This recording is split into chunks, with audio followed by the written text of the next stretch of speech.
Aujourd'hui, je vous emmène voir un travailleur qui vient du Maroc, qui est passé par Montréal, qui a fini à Baie-Saint-Paul, qui travaille actuellement à la Caisse des Jardins du fleuve et des montagnes à Baie-Saint-Paul. Alors suivez-moi.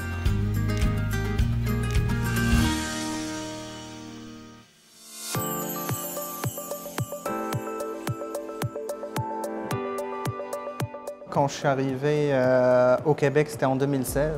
Donc j'étais venu en vacances avec mes parents voir mon frère. Mon frère, ça fait quelques années qu'il était au Québec. J'étais venu la première fois, j'ai visité un peu Montréal, puis j'avais fait aussi un petit tour en Gaspésie. J'avais beaucoup aimé la vie ici au Québec, j'avais beaucoup aimé aussi les paysages. L'année d'après, je suis retourné au Maroc. Moi, j'avais fini mes études cette année-là au Maroc. J'avais fait quelques stages, puis je voulais retourner faire une maîtrise au Québec. J'avais appliqué, j'avais eu un visa pour aller étudier à Montréal. Je suis retourné en 2017. Puis c'est ça, j'ai fait ma maîtrise à Montréal. J'ai fait 2 ans à Montréal à l'École de technologie supérieure. Donc, j'ai fait une maîtrise en environnement. J'ai fini mes 2 ans. Après ça, je suis venu à Baie-Saint-Paul. Donc, tu es arrivé dans un premier temps à Montréal et puis tu es revenu en région, donc finalement. Qu'est-ce qui t'a fait quitter la ville de Montréal, celle que beaucoup de gens veulent s'y diriger pour venir en région à Baie-Saint-Paul? En même temps que je faisais ma maîtrise à Montréal, je venais de temps en temps ici à Baie-Saint-Paul parce que ma conjointe, elle vient de Baie-Saint-Paul, elle est native d'ici. Je faisais des allers-retours. Ma conjointe aussi, elle venait me voir à Montréal. Moi, quand je venais ici à Charlevoix, je me sentais bien. J'aimais beaucoup cet endroit-là. C'est pour ça, quand j'ai fini ma maîtrise, j'ai décidé de tout quitter à Montréal puis venir m'installer dans la région à Baie-Saint-Paul. Est-ce que tu avais déjà un travail ou est-ce que tu l'as trouvé par la suite? Non, j'avais pas de travail. J'avais cherché par la suite. Je me suis installé, puis après ça, j'ai commencé à faire mes recherches pour travailler dans la région.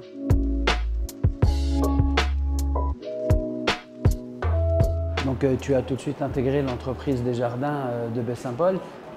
Non, j'ai travaillé la première fois dans une coopérative ici dans la région, comme adjoint à la direction. Donc, c'est une coopérative Mousse Café. Puis après ça, par la suite, il y a eu la COVID. Après la COVID, le milieu de la restauration, c'était pas mal difficile.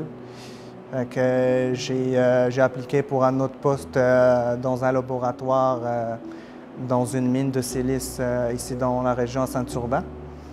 Puis après ça, la mine, c'était un peu difficile, les conditions.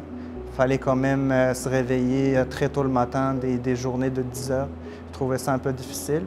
Je cherchais pour changer de travail. Puis après ça, je m'intéressais beaucoup au domaine financier. C'est pour ça il y avait comme un poste qui était libre. J'avais regardé des jardins. J'avais trouvé que c'était parmi les meilleurs employeurs au Canada. C'était classé parmi les premiers. Ça a beaucoup affecté mon choix. J'ai appliqué pour des jardins.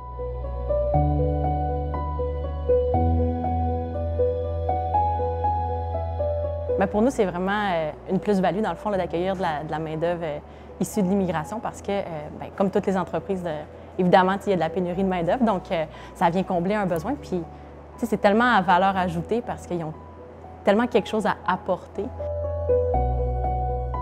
Est-ce qu'il y a eu des difficultés par rapport à cette intégration? Est-ce que le fait d'avoir des personnes issues de l'immigration ou de la diversité peut être un frein par rapport aux autres employés? Je ne dirais pas que c'est un frein, je dirais que ça a vraiment une plus-value parce que, premièrement, Anis parle plusieurs langues et des Charlevoisiens, bien, on n'est pas réputés pour parler plusieurs langues. Donc, Anis parle l'espagnol, il parle français, il parle très bien anglais. Donc, juste ça, ça nous aide aussi à servir nos autres membres qui, eux aussi, des fois, sont issus là, de d'autres communautés. Donc, ça, c'est vraiment une plus-value. Je dirais que c'est intégré là, de façon... ça a été super bien son intégration là, dès le jour 1.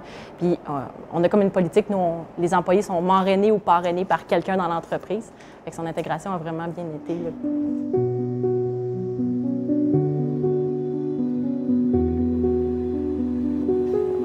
L'entreprise était tout le temps là à regarder si on avait besoin de quelque chose, si on était bien intégré, si tout était correct aussi par rapport à notre religion, parce que je suis de confession musulmane.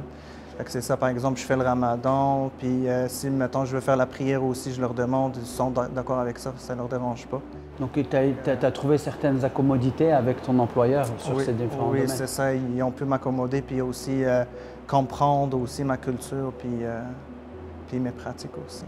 Pour nous, c'est vraiment important que Anis soit accueilli au même titre que s'il était québécois, au même titre que s'il venait de n'importe où dans le monde. Les accommodements que je fais pour Anis, c'est les mêmes que je pourrais faire pour un Québécois s'il y avait besoin. T'sais, nous, on a des accommodements chez Desjardins qu'on dit conciliation vie, travail.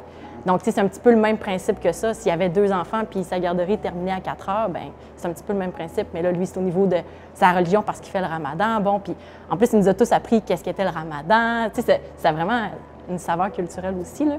C'est enrichissant, mais ces accommodements-là, il y a droit, mais n'importe qui y a droit, tu sais. Fait que Anis, il a le droit au même titre que tous les autres employés. Puis c'est ça que je trouve important, tu sais. C'est que ce soit l'équité, puis l'équité, dans le fond, c'est super important chez Desjardins, puis il a le droit à ça au même titre que tout le monde ici, là. Qu'est-ce qui a été le plus difficile pour toi dans ton cheminement en tant qu'immigrant au Canada et au Québec? Bien, le plus difficile, c'était lors de mes premières années. Moi, ça fait à peu près 5-6 ans que je suis au Québec. Puis c'est ça, les 3 premières années, c'est ça. Je pense pour tous les nouveaux arrivants, les premières années sont les plus difficiles. Quand tu arrives, tu ne connais pas beaucoup de monde, tu n'as pas d'amis, tes amis, tu les as laissés à ton pays d'origine. Ta famille aussi, le manque de la famille. Puis l'hiver aussi, moi, ce n'est pas le froid qui me dérangeait, là, les moins 30, les moins 25, c'est plus la durée. Donc après les fêtes de Noël, les fins d'année, c'est ça, mois de février, mois de janvier, février, mars. Je trouvais que ça commençait à être long, mais c'est ça, quand tu t'occupes, tu te trouves des préoccupations, puis quand tu remplis ton agenda, tu fais pas mal de sport puis d'activités, bien, ça devient de moins en moins compliqué. Tu apprends à apprivoiser l'hiver finalement. C'est ça. Puis tu commences à faire des activités d'hiver, fait que tu commences à trouver des avantages à l'hiver. Tu finis par profiter de l'hiver comme n'importe quel autre Québécois. Exactement. J'ai même le goût d'ajouter que, tu sais, Anis, parfois, les gens, ils vont lui parler, tu sais, parce que, on dirait que tu as un accent, tu viens de où? Tu viens du Maroc, je suis allée au Maroc. Puis là, il va y avoir des discussions avec des gens qui ont voyagé ou qui veulent voyager. Fait que des fois, ça crée vraiment quelque chose de beau, là. Fait que c'est loin d'être un frein. Ah, bien au contraire, donc c'est vraiment une plus-value finalement, en fait. Son accent, sa diversité, son prénom, donc le tout apporte un plus pour votre entreprise. Oui, puis, tu sais, j'irais au-delà de ça. Tu sais, quand on recrute les gens, tu sais, chez Desjardins, les valeurs, c'est important pour nous, tu sais, notre mission, nos visions. Mais tu sais, les gens, souvent ici, des communautés culturelles, ils ont vraiment des valeurs fortes ancrées. Puis tu sais, souvent, c'est vraiment en adéquation. Fait que ça, c'est beau qu'ils nous amènent ces valeurs-là, qu'ils nous ramènent ces valeurs-là, sa vision, puis d'avoir vu parfois d'autres choses. Tu sais, des fois, les Québécois, on est chanceux, puis on le sait pas. Fait qu'ils amènent ce nouveau vent-là, là. Fait que on trouve ça toujours rafraîchissant, là.